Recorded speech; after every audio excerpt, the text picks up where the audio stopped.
Agence 16, la vidéo, vas-y, notre dimension. Les Congolais, voici votre agence. Avec ingénieur Tonton Mwinga 16 mm. Papa, na Kevin, Agence 16, j'étais à Mila, Bazako, Katesa, Kokola, toujours imité mais jamais égal. 16 mm. 16 mm. 16 mm. 16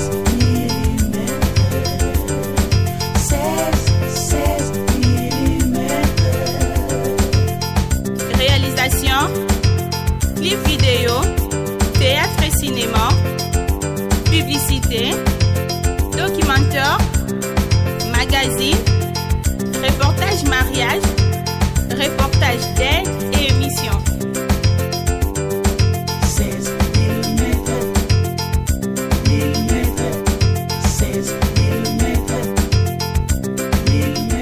mm. Mote mingi bande encore une fois de plus nenga tolobaka ke biso za bato ba découverte tozana bato to la kisabino makambo esala makana se ya moi parce que oyebi ke nzamba pesa mutu ba qualité ya malamu mais bato misusu balingi ko exploiter ba qualité oyo nzambe apesa bango te. C'est pour cela que l'autre la découverte moko oyo ezalaka ta mususu ko kamwa pona bato misusu oyo bangisaka pe bato misusu tozali pena na kati ya fabrication esika ba fabrikaka ba cercueil.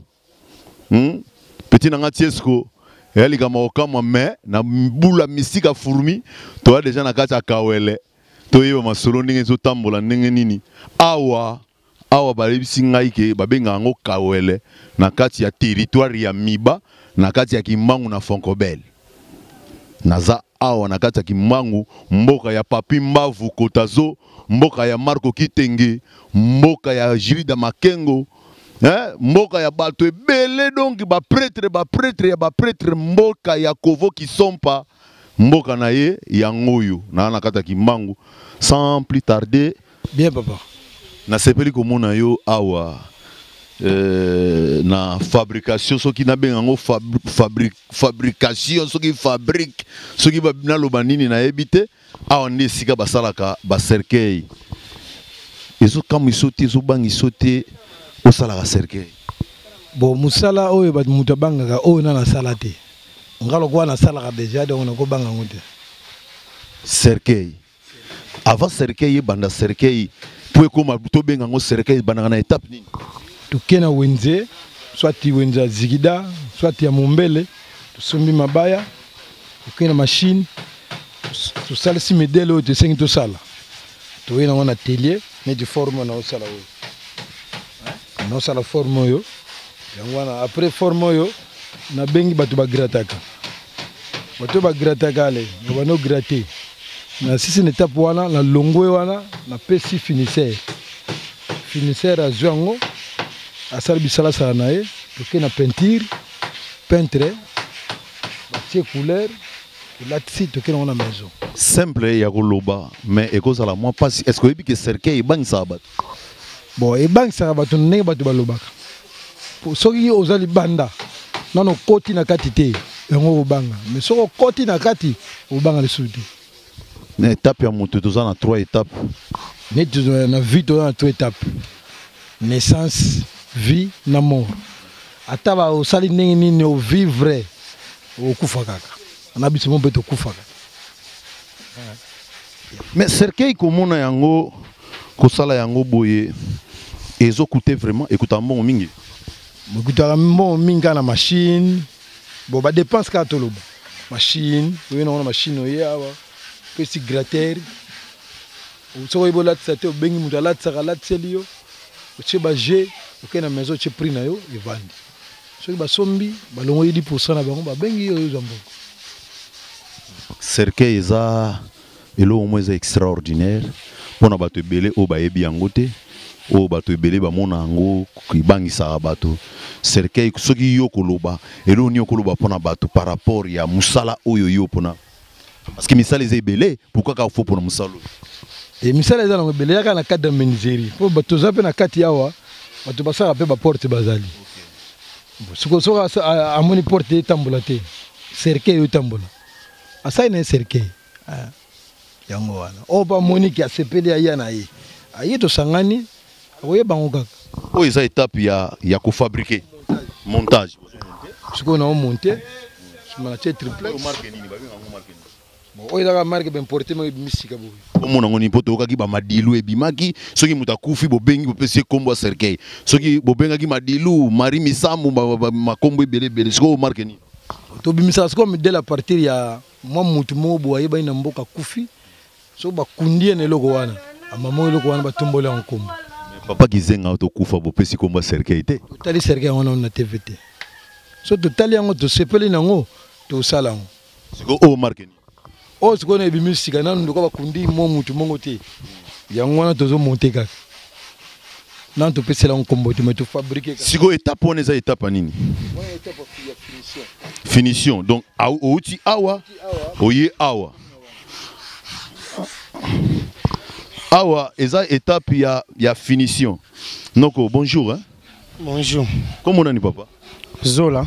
ya zola ndeni yozo banga te ko sa cercueil Na ubanga ndeni eza musala na osala na kubanga ndeni mona cercueil neti ezaka ba esprit ezaka na kati te ekoma na ba esprit na kati yo moko soki otie ba esprit ekomi na esprit na moment où eza na esprit te parce que na moment eza na no bois eza na libaya to osala biso ne to osala ekoma cercueil parce que na minso eza na cercueil eza na caracas et ekoma cercueil soki esili makambo nango tout ekomi na exposition nde ekomi cercueil na minso eza na cercueil te bon obanga nango o eza étape ya finition ouais eza la finition expliquant on finition ngolo bani bon finition elingi oloba mutu oyo azozwa eloko na eta moko brite akomisi yango na finition nango na esika oyo ezalaka donc nga naza finisseur donc funa sala musala nanga tuna komisa ntina finition so tolongo na étape na tokene étape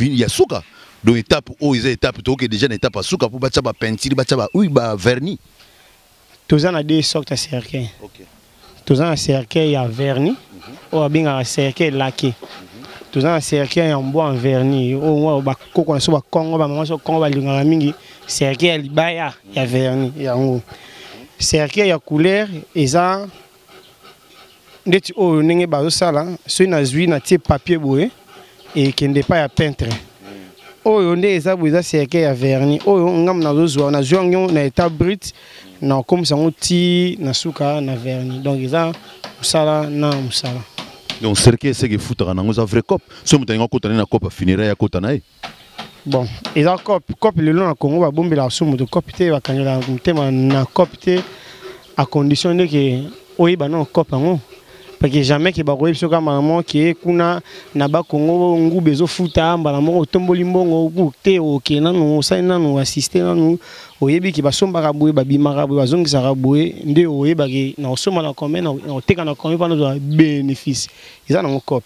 C'est parmi les coopérations mon neti cope cercueil ça parmi coopération mon rare o batu pena ba s'émerger mingi te par rapport à ba cope musuto o mona pour batu musu ba obanga na bango kota cope mo mona neti cope mo za lié na ba esprit mabe donc soki mutalinga sa cope na o donc ça na problème te so mutalinga sa ni cope na funéraire azan mbongo na azan ba moyen na e anger ya osala ba cercueil na e ya osala maison na e ya osoma biloko na ya funéraire ils n'ont pas cité parce que nous sommes babanda et pega boy aye atali azongi aye sur atali non nenga zo ya gazo zo amail tango zo kenda zo ba na somba ni na banda ni na kosuka na ni iza cop nous sommes babanda 0 ti esika nzambe na mail no ndo po tembo esika nzambe komisa o soki tolongwe awa tokei siko pai ba chaka ba penti na mastic toya nanu awa bonjour Bonjour Noko. Oui, bonjour. Comment on est? Comment on a Swanda Sala. Prenez on Frank. Frank, il y a Frank. Noko comment on est? Comment on a James. James. Mais na uti kuna wabina ngai étape finition. Siko obilo subo sani finition kaka. Bon, o eza étape peinture. Oh étape peinture. Ouais, étape peinture. Ah OK, tozali na ba cercueil o ba chaka peinture, na ba cercueil o ba chaka vernis. Ouais, tu as deux sortes ya nini ya cercueil. Tu as le cercueil à bois ou il a ba sala ba fabuka mingi na ba bois neti fro kambala mais ce qu'on a étape à peinture peinture. Oui. Ce qu'on a étape à peinture et c'est nani. Bon, étape à peinture et c'est mastic en fer, tout ça là la mastic en fer. Oui. Même produit, tout ça là la mitouka. Le même produit on tout ça dans la cercueil. Ouais. Mastic en fer, mastic ordinaire, peinture. Donc nyonso étape où il kana nani na mutuka yango pe il kaka na nini. Donc tout le baké cercueil ezali tout ce de lui tout na qualité donc c'est parmi des choses où ezali ko mériter za na qualité supérieure. Oui. Ils ont mérité. Parce que ça les linango biso batu su babanga ngama cercueil ba betaka mabaya ba tseka muta koti na yeba biso ba kanisa. Mutu aza être moko ya valeur. Parce que ce qui muta kufi c'est fini. Donc dépense ne asuka otoko salaka ndeyango. Donc singa faut tsena eloka bien parce que dépense asuka yango wana. Donc être cher faut kokundaye na honneur quoi. Hein? Ko considérer na mutu na bino parce que boko zakate bozuka mabaya bo rassembler ka bongo ya bongo c'est non. Pour ça eloko moko bien de prévenir tout le monde la mindele. Basala eloko moko moni certain na bongo moni c'est bon. C'est pour cela biso peut comment ça la peinture. Surtout ça les angotier aussi là au sentir que oui tirer là ta au moment on est importeur. Wana ils ont déjà comme ils disent na souka parce qu'ils ont déjà la surface, ils ont déjà fait un prêt. Ils ont nini? Ils ont déjà fait un prêt. Oui, ils ont déjà la surface. Tout ça moi correction mike. Ba produit ni bo utiliser ça. Bon, tu utilises un mastic en fer, tu utilises un mastic ordinaire, tu utilises un surface, tu utilises un vernis cellosique. Vernis cello, tu utilises même tiner là. Vernis cello, ils ont bâti na mituka.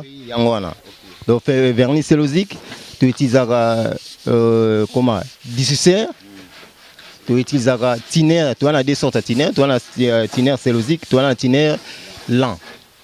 Donc tout autre tu utilises la mituka, tu utilises parce que si tu vas peindre il y a sécurité mais tu vas peindre mituka. Donc tout le monde qui ça n'est pas là. Tout le monde moi côté moi que moi quand ils chaque jour tu es obligé de ça là. Il y a Frank na sepeli. Il y a un caméraman na yaka. Na moni logo mo ezo salama awa yaka penza noko yaka penza donc totala. Noko. Bonjour. Ah, oh nini susu. Comment on a? Combo Gabriel. Bon, oza masike. Ya Gabi. Gabi ngae. Oh nini? Oza masike première étape ya musala neto sala ba cercueil oza sko première étape nango. Pai bataka cercueil o ya couleur. Oza première étape nango yango na sala solution nango poto banda soko kanga donner eza libaya bongo sko oza sko première étape to pakoli nanu masike yo to kangi. Si mas to penser ce qu'on a né ce qu'on comment na étape ko chaba couleur to kangi ba ordinaire mais ce que la première étape. OK, maître Nyonyo dona kata kawele donc kutu deux fois te to yebika ne masolongo ezalaka. Donc o ezali étape ya suka bataba étape ali boso bo banda reza na mastic si manangonde to okende na kotia peinture. Do ba machine nyoso tozomona awa yango ne bosale la peinture. Yango to sala ba machine do yango to tiela ba peinture yango ne zawana ba mettre franc bazawana yango na to tiela ba couleur maretu na sala bo menga pe na za mettre na tchaka déjà couleur mamutu mais oza ce première étape na tozo ko banango yango. Bien aimé yakoloba mingi ezate donc cercueil ezali eloko oyo ezali ko pesa honneur tango mutu azokufa. Pour na kopesa dernier honneur ezali kozwa mabaya oyo tozomona oyo misala oyo bandeko bazo sala c'est un travail noble eza travail moko ya munene pe ya makasi oyo eza ko engager ba makambo ebele bato ebele bakanisaka ke kosala cercueil eza nonga elo moka boyola muiga na tongo sika mabaya obeti kibudi or que eza penza na musala makasi na toko koma déjà na suka cameraman na ngayaka poto chité na biso donc indépendant na maison et pas ba exposaka ba cercueil. Bonjour Noko. Oyo na moni soko longwe a maman ke ba tie penti. Bon, surtout longwe n'était pas des étapes suka ordinaire. Donc nena penser bezala na sala finition suka. Alors surtout longo a et ke maman kuna ke kota penti. kolonga pensinde et que maison bango bakela etango. Donc ça le page ya suka déjà ngo et tout c'est déjà. Vous en a cercueil ou cha peinture ezali déjà. C'est que ça la peinture déjà derrière ngona na kati kuna. Ça na peinture non derrière wana chamaki banda partir lobby. Ce que longo na kina maison bala etango. Ne comme ça que bon mala la mutu esengli nango. Maloba ya suka yo papa na moni yo ndoza chimiste. Donc yo ndem to sala ba produit nyo so sangisa peinture o sangisa komona ni. Komona na Véron. Ya Véron. Sikoyo awa esika solution makamune c'est ça la maka. Awa nde sika solution makamune c'est tout salema. Nesi oyo comme déjà prêt à kokota couleur boye, ya on a préparé manzanze au moni likolo awa pour na application nango ya peinture. Ça risque te. Oui, ils a risqué, ba risque ezali. Nesi nde to sala boye ça va produit chimique. Pour ça peu moins derrière na pistolet, couleur et bimiezu na misu. Et ça là au mabe makasi. Na bato bazo tringale na eloko te bazo sala eloko te entre-temps musala dans zo mona eza musala mo noble. Bato musupi bako sala ngo conseil nini okopesa na bato oyo bazana bango ko déambuler pour rien na esika aya ko apprendre na ye métier neti ko sala pe ba cercueil ko sala ba porte. Bon, conseil nga na pesa bango ezali ko yenga na nzela ko sala n'importe quoi eza pena malamu te. Baya toza pe na posa ya batu po tozali belé équipe kola tona posa ya batu to encadrera batu mususu mona ti azwi nzela comme pe maître akei aki osala pe oya nzela sali pe ya télé ye pas zu batu abandi pe kola tsa musala donc ba ora nyos tunga na ubenga bango baya to benga na batu miso poto bakanisa ke musala cercueil eza musala moko eza mystérieux kosala cercueil eza neti ba démon ba kana kati yo koloba rien. Et c'est le déjà dans mon bon côté. Ils a travaillé comme travail nyos n'engue salema auto benga musala maboko. Oui. Tous ali a on a un département à menuiserie, on a place au 8 ikuna. On a 3 départements à menuiserie et bimi na katia pamba menuisier et yé pas ba finisseur. Ba finisseur ba silici et yé siko na département na biso ya bata peinture. Ndeto bandasiko préparation na biso de moni ba olamba mastic kuna. Baroya ba ko appliquer yango boye, ezu pembe boye, ba poncer, ba tie mastic ordinaire ou ya rouge, ba poncer ti allez. Et comme on étape à pistolet, c'est l'application à peinture et qui place au bas là ti sa yango ezali ti comme un produit fini et qui est na maison ya exposition. Dernière maloba na yo ya suka parce que yo neto kuta na yo pour na mot de la fin okoloba na biso nini vis-à-vis à Moussala Oyo. Chaîne Nabiso comme nango Lindanda télévision. Biso zaka wana pona promouvoir batu Oyo ba négliger misala ya batu. Batu ba mona misala monsieur sana tinate. Nous sommes là pour ko pesa batu coup de pouce pour avancer lo nyokolo. Ya liboso na pesa nous merci pour ndenge to sara bonan to mona caméra mon côté ya ozwa biso image. Ya mi balé na senga ba mekape nan kotala mwa muke. Moni na ministère wana ya culture et art. Donc c'est comme si ba mi pesaraka à côté moko musique na théâtre. Donc pas domaine mususu ba ki para yango te. Bino be boza ba artiste. Toza ba artiste biso tout. Donc ba aro e beta mara eza ba ara danger. Ba mususu ba 8 na photo out na États-Unis ayi. Ayi na photo. Mais mon image fait que bimiselo bon to vandele en mois 2 jours 3 jours mon boya étude na labo. On appelle le bimi tali pena boy copie conforme. Donc na kuna na awa. Si ba tiango pena bo monige e ambrie o e ba soute o wapi boya kinango. Donc yango na singaka moi côté on a ba me côté la pena no biso. Poto rapena ba difficulté ba courant ya mbria biso makasi to comme obligé c'est la raba groupe ba essence tout ils ont coûté biso bambongo ebele. Ministère ya culture et art bandeko bazana diaspora na libanda ya mboka bino bolingaka ko investir ba mbongo ko investir mbongo na buzoba air moko efuta te voilà bisika o ko investir voilà neti ba machine tozomona cameraman na ngai zwana na machine oyo eza ba machine eza lokola ba groupe mais ya essence compresseur ailleurs. OK na poto o eza changala eza yele or que cop penda ngo masolo ya ngoyo na isika o bana ko déambuler pour rien pense au mécano que je peux aussi faire quelque chose dans mon pays. Mboke zo senga batu o ba na baboul. Musala ezo mona neti musala ya pamba mais musala oyo ya ngonde zali ko sunga mabote bele. Oya mona cercueil ya prix nyonso awa soko luki omzwango ozwa yango.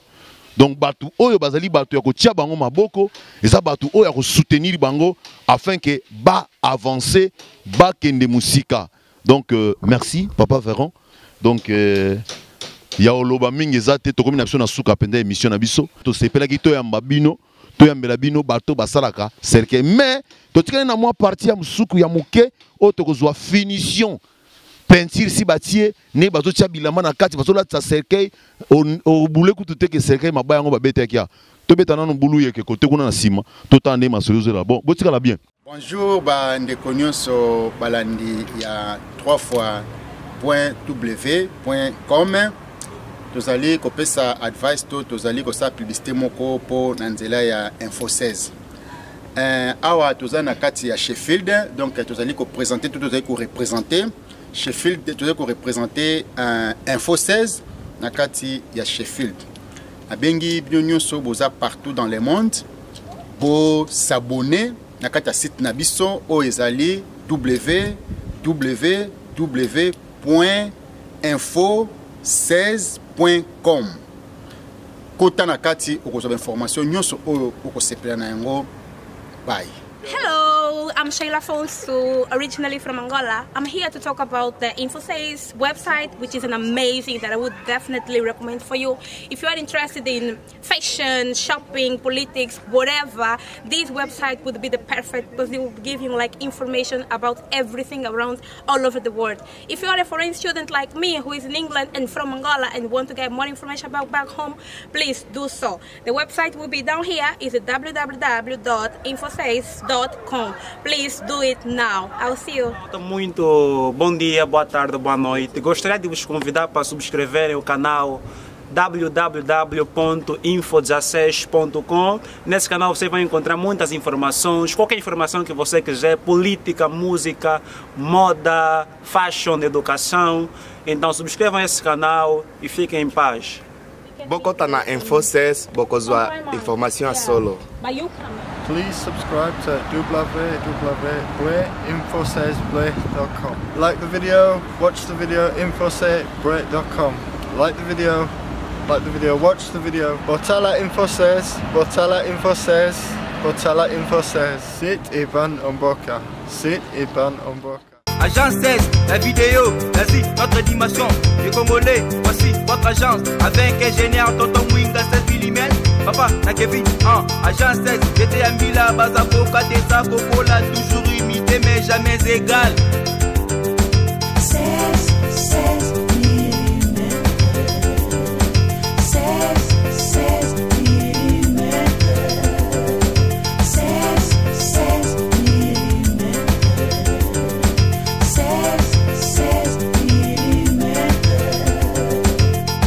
Réalisation, clip vidéo, théâtre et cinéma, publicité, documentaire, magazine, reportage mariage,